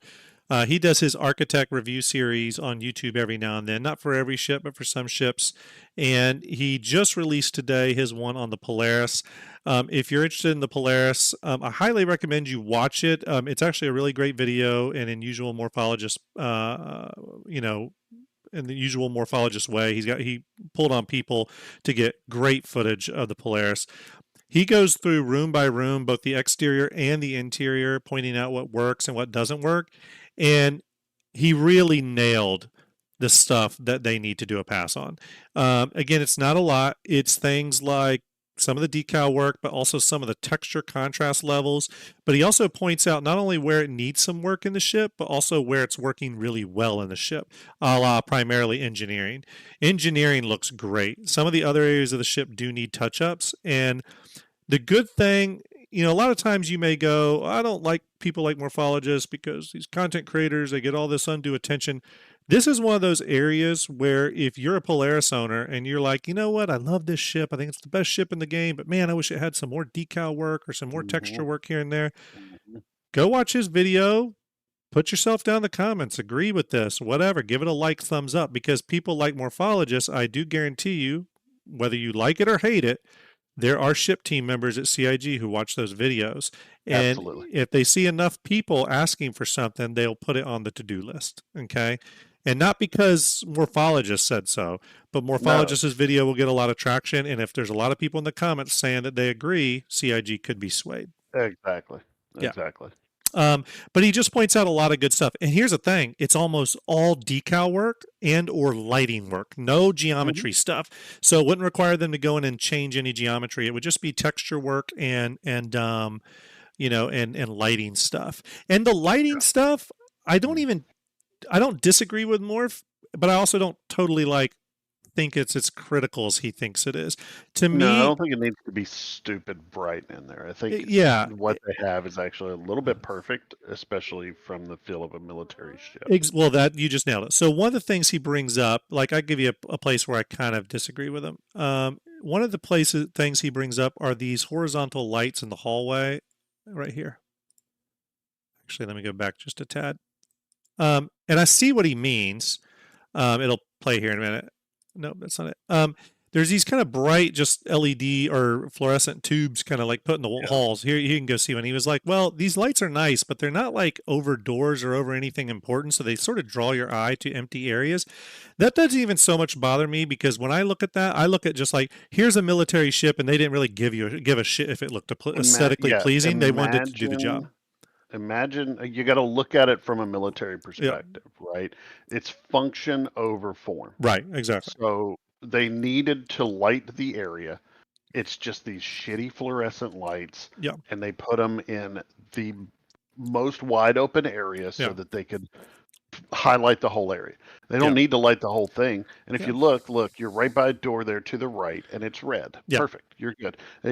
That's what you have to look at. The only thing missing from this picture, in my opinion, is a bullseye. And that's when I was talking to you earlier, that's the letting you know where you're at on the ship based on a numeric and an alphanumeric system. Yeah. A number in the first lets you know what berthing you're in. Another number lets you know where you're at as far as the center line goes, front or back of the ship, deck, all of that. So I think that a bullseye system would be great, and it would be easy to do because they already have a breakdown of how to do it on the internet. I mean, this stuff is on the internet. And some I think they could highlight the navigation labels on the ground a little better. So for example, they have turret access right here, but it's my head's behind my head's over it. Sorry. But where I'm going with this is some of their floor labeling is so small that you can barely see what it is, and you have to be damn near right up on it to see. So right here, there's a little piece of type right here that says habitation. It's so small. I feel like it should be on the wall here as well. So it's a lot of just decal stuff. Obviously, he does point out the med bay and said it would be nice if it was dressed up a little bit, slightly brighter textures in there. However, the reverse is true for the brig, where he really highlighted that they did a good job. The textures in there are actually a darker gray, and they feel a little bit more oppressive, and it's a little bit more bare bones, but you would also obviously want that in a brig, right? Remove some of those comforts. You can see the small habitation labeling here. Again, it just needs to be brought up in scale a little bit, and some directional arrows there, point to like things being in certain directions. Again, you get a new crew on a ship, and there you have them doing engineering duties and other things. People need to be able to find their way. So I think this is easily fixable, but it is some stuff that CAG should probably look at. Here's another great image I saw posted on Twitter. Wow. Just a really cool image of the Polaris coming out. Wow. How'd they get that? I don't know. I'm not sure. Daddy Cash says, I'm not a big fan of Mort, but he can do well, make videos. Yeah, he does good videos. And again, like all content creators, there's a lot of content creators. There's things about them I don't love, but you have to take what information you can in a game like this from everyone. I pull information from everybody, people I dislike, people I like. But anyways, yeah, He I deals think with me on a daily basis, and we all know he dislikes me. So yeah. I'm kidding. He does point out the lack of the exo room. One of the things Morphologist does point out is that he feels they could have still squeezed the exo room in here. There's a couple of areas of the ship that actually have some wasted space, and I definitely agree with Morph that in the rear, I think it's the rear the rear upper level, there's a lot of empty room up there. It's just behind the hangar. I think that could be a perfect place for an exo quarters. I don't expect CIG to go back and make any major changes like that, of course. I think that ship has sailed. But I do think it was a missed opportunity. I know they had the blocked off CO quarters. Is it entirely possible that the CO quarters could be a dual stateroom area for the CO and EXO? Possibly. All we've heard from the patch notes is that it won't be available in 3.23.3 or whatever, 3.24.3, whatever we're on, and because they want to do further iteration on it. So again, this is why it's important. If you do want to see some of these changes come to the Polaris and its lighting and decal work, say it now. Lend your voice in a constructive and positive way to videos like Morphs, but also there is a Polaris feedback thread. I don't have the link. Leave your voice and opinion there. I already did on some of the things I'd like to see updated, because CIG is still working on this ship. They're going to hold to their promise of getting this flight ready by IAE, but that doesn't necessarily mean it's done, and it also doesn't mean they broke a promise. Remember, no ship is really finished yet. For example, take the Carrack. Carrack's been flight ready for 4 years now. There's a lot they have to do to that ship. So they're still holding to their promise. The Polaris is going flight ready, but there's still work that needs to be done. So I will say this about the Polaris, though. As someone who's been looking forward to this ship for a long time, I consider a cornerstone to my fleet. To me, I do think they knocked it out of the park on this ship. I think there's so much good about this ship that when you're nitpicking about details, that means they nailed a lot. When you're like, oh, I wish they would just dress this area up a little bit. Here's a good example. This is the medical area to the Polaris. Go through the doors. Again, there's nothing wrong with it. The walls look cool. Everything looks cool. It's a little monochromatic, and there's no like stuff on the shelves. It's not like dressed up. But when they show the Carrack's medical wing, right here, when Morph cuts to the Carrack, you can see how much more dressed up the Carrack's medical wing is. There's shelves, lots of color in here. There's just a lot more going on. If you feel like you're in a medical area because it's all white like that, or the white textures, I just wish they'd bring some of that into the Polaris. We're talking minor things here. Last but not least, another ship that has obviously gone flight ready, and I don't think I have an image of it ready. Well, actually, yes, I do. Is of course the Star Lancer, the Star Lancer Max to be specific. Obviously, this ship is kind of the big brother to the Freelancer series. I'll tell you this. I checked it out. I really like it. It's not like anything groundbreaking, the Max at least. It's just kind of a good general purpose ship. Brock Kelly, thank you for that follow. Salute. But what I will say is I took this ship for a spin, and man, it flies good. It's a good flying ship. It's easy to get around. I think this is going to be a popular one. I really do. For me, it kind of sits in that price point of the Galaxy series, where they have the base cargo variant, and then there's some other niche variants. This one will have the TAC, the military one, and then the build, the base building one, while the Galaxy is going to have a medical variant, a refinery variant, and possibly a manufacturing, and then ultimately a base building variant at some point. But, again, to round out this conversation, this IAE is definitely going to be probably the most flight ready ships of any Star Citizen event that we can remember. So that's pretty exciting. I mean, I think we're up to 6 already now. We'll probably get that Anvil concept that we were talking about earlier. And so if you like events, you like new ships, it should be an exciting time for that. I'm excited. It's coming up quick. Yeah. What we got? Starts on what day? The 22nd. The 22nd. Yeah. That's exciting. The other thing here is there was an Inside Star Citizen released today called Meshing Forward. I went ahead and read the transcript. I didn't watch the video yet. I was going to watch it on stream today here, but you can go watch it for yourself so you can take it all in. There's not a lot of visuals associated with it. It's primarily a talking episode, so I think you get more out of it by watching it. But essentially, there's nothing really groundbreaking in it other than they've kind of talked about the journey of the last year with server meshing. And one thing I will give CIG credit for in this video is they really didn't try to sugarcoat anything. They showed a lot of community footage from people like Ollie43, Tarada, people like that. And a lot of it was the game not working. So they weren't scared to show that, which is good. But they talk about the strides forward made in server meshing. Now, one of the things they said that was nice to hear is they said that if you consider server meshing as a freeway, the freeway is wide open. There's a lot of headroom there that they can keep pushing things even further.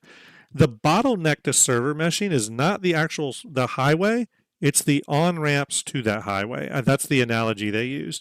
So all their efforts right now are making it to where their on-ramps are bigger and there's a hell of a lot more of them. So you'll hear them talk about things running in parallel. And what they mean is getting them uploaded into the highway part of server meshing faster and in parallel at the same time.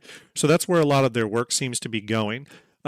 In terms of just the highway part of the server meshing tech, though, they were like, sky's limit. We could really up the player counts and we can go full bore at it. There's no backup, no traffic, no bottlenecks. It's just the on-ramps.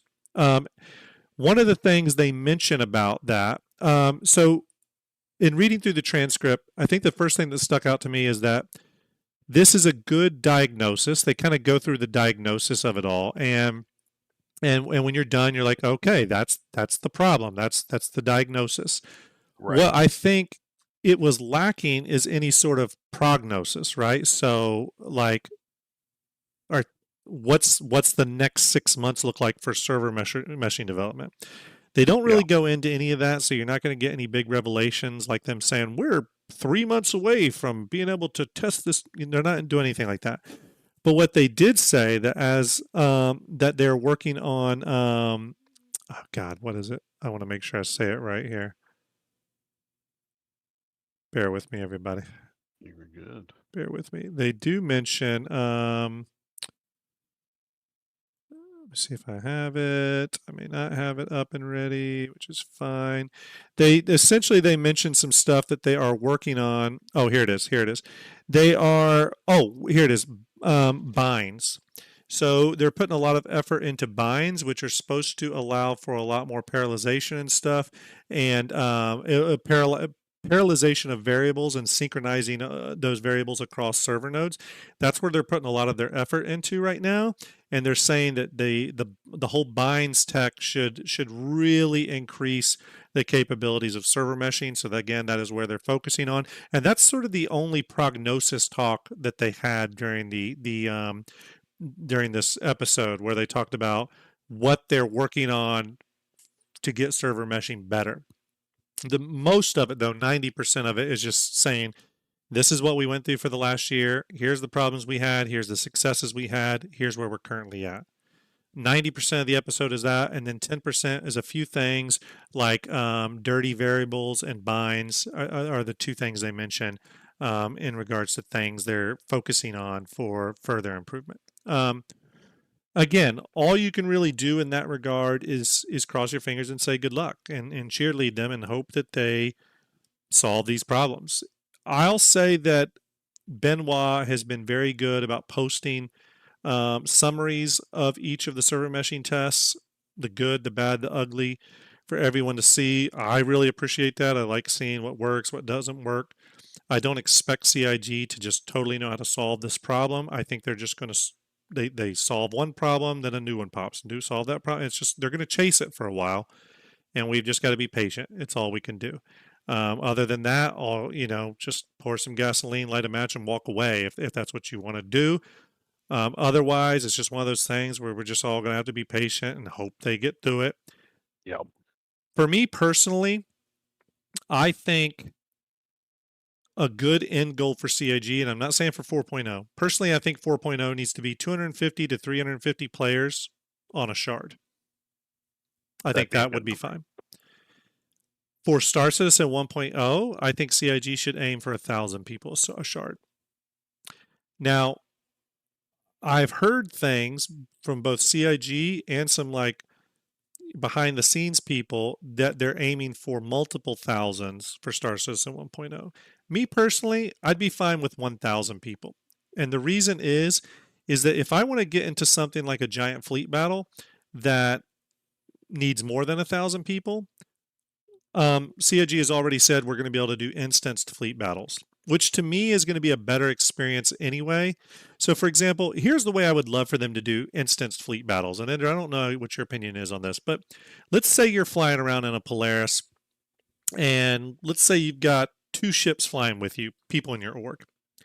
You're flying around in open space. You come across another ship, right?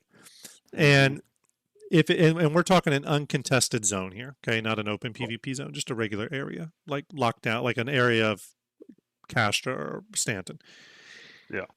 It'd be nice if you could send out a ping, essentially a join ping, for that other group to join an instanced queue with you to do battle. Okay? That battle happens in an instanced area, so you have maximum performance.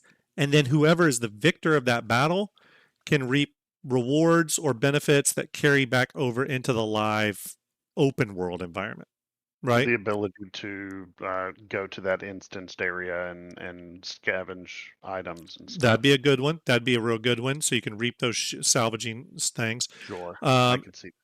And then maybe in that area, when you teleport from or when you come out of the instanced area back into the open world area, you're obviously still where you were, but maybe the group that lost the battle, obviously they've been destroyed, so they're back at wherever their respawn area is, and you're still sitting there, for those of you that haven't died. So there's that benefit too. Again, I know I'm probably thinking this overly simplistically. There's probably a lot of you in chat that are like, oh, what about this and that and this and that? You're absolutely right. Yeah, I mean, there's all kinds of stuff that can go with it. Yeah, I think that would be cool. In contested areas, like PvP zones like Pyro, I think they could go much further with that instance contact and have real lasting advantages and disadvantages to winning those duels. Let's call them duels for lack of anything else. Same thing as if you're in World of Warcraft and you see somebody and you want to PvP them and you challenge them to a duel. Okay, only in this instance, it would put you in an instance, a little closed off bubble that maximizes performance. You can have, and here's the thing, let's say if it's just you and your Polaris and there's 2 other ships flying with you, when you go into that instance, maybe there's a countdown timer of 5 minutes or 10 minutes, or maybe it's an hour, whatever the 2 groups agree on, and that allows other people from that org to join into the instance who maybe weren't flying with you, so you can have a bigger fleet battle if you want. You know what I mean? Maybe there's money rewards to that, or maybe general purpose missions, right? Like maybe a mission could be for the mercenary group, maybe it's to win a instanced battle. An instanced battle can be 1 ship versus 1 ship, maybe it's 50 ships versus 50 ships. But when you do go into an instanced battle with someone and you win, then you get a success mark on that mission and you go turn that mission in. Maybe you get like 10 million UEC or something big. You know what I mean? I think that could be really cool. Patrick says instance areas seem to go against the spirit of the PU. I don't disagree with you, Patrick, on that, in that it does feel like you're stepping outside of it. But ultimately, in my opinion, as someone who's played several MMOs for a long time, I just think to be able to keep the performance happening, they have to do something. I personally, for example, I don't want to do what Eve does, where they do the whole time dilation thing. And you're essentially watching a wallpaper slideshow. I don't really have any interest in that. I just would go play Eve. Um, and I like Eve. I'm not saying that as a negative. I just think that CIG is going to have to tackle this in different ways. And fleet battles for CIG, ultimately, I don't think they're going to be 100 ships versus 100 ships. I think it's going to be 5 ships versus 5 ships. So, for example, you might have 5 capital ships. Now, maybe each one of those capital ships has 20, 30 people in it, but I think it's going to be more like that, personally. But I don't know. It'll be interesting to see. I don't really know. I definitely am not discounting that viewpoint though, Patrick. We'll have to see what they do. Proserius, hope you're well. Salute to you. Everyone, just a reminder real quick. I want to remind everyone that IE is quickly approaching at November 22nd. STARJUMP is going to have full coverage of the event. We're going to be covering everything, new ships, the ship panels that John Crew does, all that good stuff. We'll be covering that. I have lots of giveaways to do. Just as a reminder, we got STARJUMP IE 2954 posters to be given away, a pair of Argo Atlas suits, an Avenger Sitcon starter pack, 2 Crusader Intrepids, and a Starlancer Max, all coming out of my pocket. I'm going to be broke after this. I don't think I'm buying any ships at IE though, so that's kind of where I put that money. So stick around for STARJUMP content. I think we're definitely going to do a STARJUMP Fleet Builders episode. We haven't done one of those in a while, so that'll be a lot of fun. We'll do that over on Ender's channel. We've been doing those in a new way too, where we integrate green screen and kind of can do live keys on the ships and stuff. It's a lot of fun. But I think we're going to do one surrounding base building. And again, just a lot of fun content's coming. So IE is going to be a big event. Stick around with us. All that good stuff. I'm trying to think of any other things to talk about. If if you're in the Wave 1 group of the PTU, it's very, very possible that if Evo goes well tonight, that Wave 1 of 4.0 will go onto the Tech Preview channel. That's what CIG is saying. That would be really, really cool. We'll see if that is what is happening. I don't know. We'll kind of fingers cross it, right? In the meantime, I have been STARJUMP Grim. Also with me has been STARJUMP Ender. If you haven't followed Ender's channel, you should do that. Also, make sure you go give our Twitter a follow. Please go give the Twitter a follow or the X a follow. If you want to keep up on STARJUMP content, that's where I post regular updates. Hopefully that went through.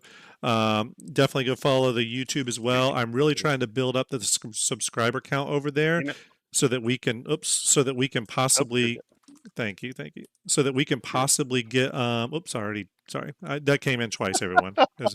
But either ways, follow that channel, because the higher we can get on that, the more likelihood we are of getting in the content creators group at CIG, to where we can get ships to test and show off to you early. So please go give us some love over there. I really appreciate it. Going to send you over to let's see here. I got them lined up here. I'm going to send you over to a STARJUMP ally. I know Ender's very good friends with them. Definitely give them some love when you go over there. Give them a little bit of that STARJUMP love. I really appreciate you all hanging out with me today and hanging out with Ender and rattle on about things. Going to send you over to Carbon Tales. Give them some STARJUMP love, like I said. Do a kind thing for a stranger, as Ender always says. Holy moly, GearCon just cheered 1,000 bitterooskies, some tig old biddies. Thank you so much, GearCon. Appreciate it. Salute to you. I'm going to give you the double salute on that, GearCon. Really appreciate it. I know your Bengal's still sitting in Fleet Viewer. Thank you, everyone. Thank you for the follows. Thank you for the subscriptions. Thank you for the biddies. Really appreciate it. You're all legends. Please don't forget to join the STARJUMP Discord. Sending you over to Carbon Tales now. Have a great time. Give them some STARJUMP love. Talk to you all later. Guy just fucking dies.